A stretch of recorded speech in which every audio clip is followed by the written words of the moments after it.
সকলোকে জয়গুৰু আৰু নমস্কাৰ জনাই অন্য এটা ভিডিঅ'লৈ আপোনালোকক সকলোকে স্বাগতম জনালো। 2026 চন 29 মাৰ্চ দেওবাৰ। পৰম প্ৰেমময় শ্ৰী শ্ৰী ঠাকুৰ অনুকূল চন্দ্ৰৰ 138তম জন্ম মহোৎসৱ উৎসৱ। আমাৰ উৎসৱৰ নাম হ'ল ধৌতি ৰণ উৎসৱ আৰু উৎসৱটো হৈ আছে অসম অৰুণাচল সীমান্তত, অৰুণাচল প্ৰদেশত আৰু ৰুকছিন। আহক আপোনালোকে সকলোৱে ভিডিঅ'ৰ মাধ্যমত একেলগে আমি উপভোগ কৰোগে। আৰু যিহেতু প্ৰথমত আমাৰ কাম হ'ল ঠাকুৰ প্ৰণামী দিবলৈ, আমি ঠাকুৰ প্ৰণামী দি আহিলো।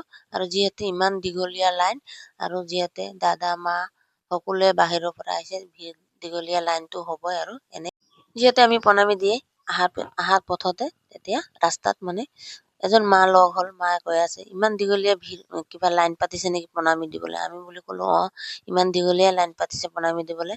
যিহেতু এতিয়া 10টা 10:30 বা 11টামান বাজিছে, যিহেতু দাদা আহি আছে দেওঘৰৰ পৰা, সেইকাৰণে চবে দাদাৰ লগত লগ কৰিব, কিবা নিবেদন কৰিব, সেইকাৰণে ইমান ভিৰ হৈ আছে।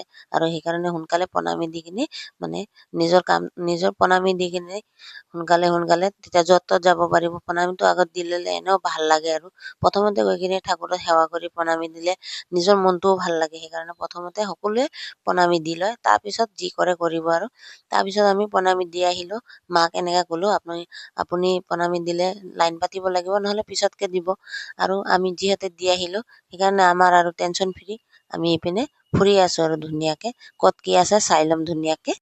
আমাৰ ঠাকুৰৰ মন্দিৰ যিহেতু বাঁহেৰে সাজিছে, ইমান ধুনীয়া হৈছে হ'লেও।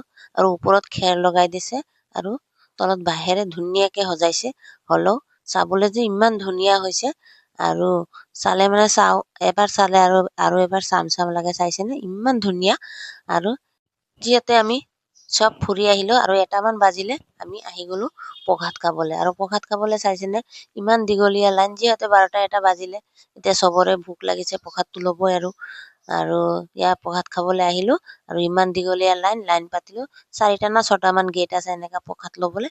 আৰু এয়া মই ৰখি আছো ল'বলৈ প্ৰসাদ। আৰু কিছুমানে লৈ কিনি ওলাই আছে, কিছুমানে লাইনত ৰখি আছে। আৰু প্ৰসাদটো ইমান যে টেষ্টি হৈছিলে, চব্জিটো খাবলৈ ইমানে টেষ্টি হৈছিলে। যোনে খাইছে সি ক'ব পাৰিব যে ইমান টেষ্টি হৈছে।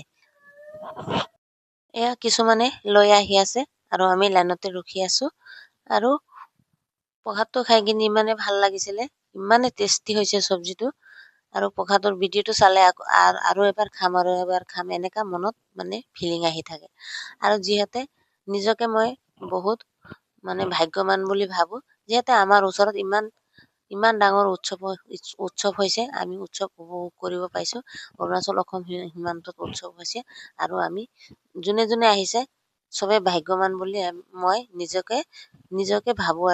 আৰু যিহেতু ইমান ডাঙৰ উৎসৱ, লাইন পাতি কিনি মোৰ টাইম আহিলে আৰু মই প্ৰসাদ লৈ গুচি আহিলো। এয়া মই প্ৰসাদ লৈ ললো। আৰু প্ৰসাদ খাবলৈ যিহেতু বহুত টেষ্টি হৈছিলে, কেইবাৰ কম আৰু বাৰে প্ৰসাদ খাই মেলি আমি উলিয়াই আহিলো। যিহেতু ইয়াত অলপমান ডান্স নৃত্য হৈ আছে, ইয়াতে চাই ল'ম বুলি। আৰু প্ৰথম নৃত্য কৰিছে যিহেতু ট্ৰাইবেল মানুহ, সিহঁতৰ অৰুণাচলৰ আদি মানুহ। সিহঁতে ধুনীয়াকে ডান্স কৰিলে, সেয়া চালো, উপভোগ কৰিলো। তাৰপিছত যিহেতু বহুত মানুহ মঞ্চত চাইছেনে বাৰু। আৰু এটা মঞ্চ নহয়, 4টা 5টামান মঞ্চ হ'ব, ভাগে হৈ আছে। যিহেতু তাত দাদা আহিছে, তাত আলোচনা হৈ আছে, তাত ডক্তৰ আছে, কোনোবা ডক্তৰ দেখাই আছে। যিহেতু সেইটো পাৰ্টি নৃত্য কৰি কিনি নামিলে, তাৰপিছত ইপিনে বেংগলী মানুহ সিহঁতে গান গাই আছে। যিহেতু এতিয়া বেংগলী মানুহ উঠিছে মঞ্চত, তাৰপিছত নেপালী, মিচিং, বড়ো, নিজৰ জাতি নিজৰ হেৰি, আৰু নিজৰ জাতি নিজৰ ফেষ্টিভেল। আৰু সকলো জাতিৰে সকলো ফেষ্টিভেল হৈছে আৰু ইয়াত। তাৰপিছত ধুনীয়াকে চবকেইটাতো আৰু চাব নোৱাৰো, একটা জেগাত থাকিলে নহয়, বিভিন্ন জেগাত বিভিন্ন কিবা কিবি হৈ আছে, চবখিনি চাব লাগে। আমি 2টামান চালো, চাই মেলি গুচি গলো বেলেগ জেগাত, যিহেতু আৰু কিবা কিবি চাব আছে।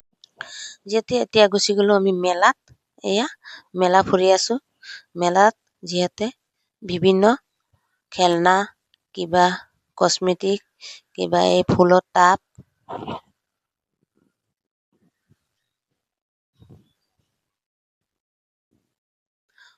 টাব, এইবোৰে আৰু কিবা কিবি উঠিছে, শংখ আৰু শাখা, এইবোৰে বহুত বঞ্চি, এইবোৰে। আৰু এইটো গেট হয়, যিহেতু গেটটো বাঁহৰে বনাইছে, চব বাঁহৰে কাম। আৰু এইটো গেটটো বাঁহৰে বনাইছে, বাঁহৰ গেট হ'লেও ইমান ধুনীয়া হৈছে চাবলৈ যে ইমান শুৱনি ধুনীয়া হৈছে। মেলা বোলো কওঁতে দোকান, হোটেল, কিবা কিবি বহুত কিবা কিবি আৰু মেলাই আৰু এইবোৰ চবেই উঠিছে। ধুনীয়াকে আমি চালো, কিবা কিবি কিনিলো, উপভোগ কৰিলো ধুনীয়াবোৰ। আৰু কিবা মিক্সাৰ চিক্সাৰ কিবা কিবি বহুত কিবা কিবি আছে। আৰু যিহেতু 28 তাৰিখে ইমানে বৰষুণ আছিলে, 29 তাৰিখে ৰাতিপুৱাৰ পৰা বৰষুণো নাই আৰু ৰ'দো নাই। বতৰটো যে ইমান ধুনীয়া দিছে, আৰু চাইছেনে এইটো বতৰটো পুৰা ডাৱৰীয়া হৈ আছে আকাশটো, আৰু চাবলৈ ইমান ধুনীয়া হৈছিলে। আৰু যিহেতু ৰ'দো নাই বৰষুণ নাই, মানুহ ফুৰিবলৈ বহুত ভাল পাইছে। আৰু এইবোৰ চব পৰম পিতাৰ দয়াতে হৈছে। আৰু যিহেতু ইমান দিন বৰষুণ আছিলে, আমিতো ভাবাই নাছিলো যে ৰ'দ দিব না নিদিব, হ'লেও ৰ'দ দিছে। আমি সকলোৱে মিলি জুলি এইটো গেটতে, বাঁহৰ গেট, কেইকপিমান ফটো খিচি ললো আমি। তাৰপিছত আমি যিহেতু 5টামান বাজিলে, এবাৰ ঘৰত গুচি আহিলো। চাইছেনে বাৰু, ইমান ধুনীয়া পাহাৰখন চাবলৈ, ইমান ধুনীয়া হৈছে। বতৰটো এনেকাকে আছিলে। আৰু যিহেতু আমি ফুৰি মেলি তাৰপিছত ভাণ্ডাৰা ঘৰ ইপিনে, এতিয়া যিহেতু 5টা বাজিলে, মানুহ অলপমান পাতলা হৈ গ'ল। আৰু যিহেতু কিছুমান গুচি গ'ল, কিছুমান আছে ওচৰৰ আছে, আৰু দূৰৰ গুচি গ'ল। আৰু যিহেতু আমি ধুনীয়াকে উপভোগ কৰি ঘৰত আহিম বুলি উলিয়াই আহিছো। যিহেতু দিনৰ দিনটো আৰু বৰষুণ দিয়া নাই, আকাশখন এনেকা হৈ আছে। আবেলি এপাক ঘৰত আহিলো, ঘৰত অহা সময়ত ভিডিঅ' এটা বনালো আৰু লাষ্ট। আৰু যিহেতু চাওক, মানুহ এতিয়া যিহেতু অলপ অলপ পাতলা হৈ গ'ল, যিহেতু আবেলি হৈ আহিছে। আৰু দূৰৰ দাদা মাহঁতে যিহেতু ইয়াতে পাৰ্কিং হয়, চব গাড়ী ইয়াতে ৰাখিছিলে। বহুত মানুহ গাড়ীতো আহিছিলে, বাছত আহিছে, নিজৰ প্ৰাইভেট গাড়ীত বি আহিছিলে। তাৰপিছত আমি দুজনে ওলাই আহিলো আৰু ঘৰত যাম বুলি। আমাৰ বাইকৰ ওচৰত আহিলো, আৰু আমি লাষ্টত যামগে। আৰু সকলোকে জয়গুৰু জয়গুৰু। আৰু ভিডিঅ'টো আমাৰ বতৰ এনেকা ধুনীয়াকে আহিছে। আৰু বৰষুণ চৰষুণ নাই, যিহেতু ইমান গাড়ী ফিল্ডত, ট্ৰেইনত আহিছে, বাছত আহিছে, নিজৰ গাড়ীত আহিছে, হ'লেও এইটো পাৰ্কিং হয়, ইয়াতে গাড়ী ৰাখিব দিছে। আৰু চাওক, ইমান ডাঙৰ ফিল্ড, ইয়াতে গাড়ী ৰাখিছে। আৰু আমি গুচি আহিলো, যিহেতু সন্ধিয়া হৈ গ'ল, আকৌ এবাৰ যাম। যিহেতু ঘৰৰ ওচৰত গুচি আহিলো। আৰু ভিডিঅ'টো চাবলৈ সকলোলৈ অনুৰোধ থাকিলে, ভিডিঅ'টো ভাল লাগিলে লাইক কৰিব, শ্বেয়াৰ কৰিব। যিহেতু ভিডিঅ'টো অলপমান দীঘল হৈছে, আৰু আপোনালোকে সকলোৱে সহযোগ কৰি ভিডিঅ'টো চাব। জয় গুৰু জয়।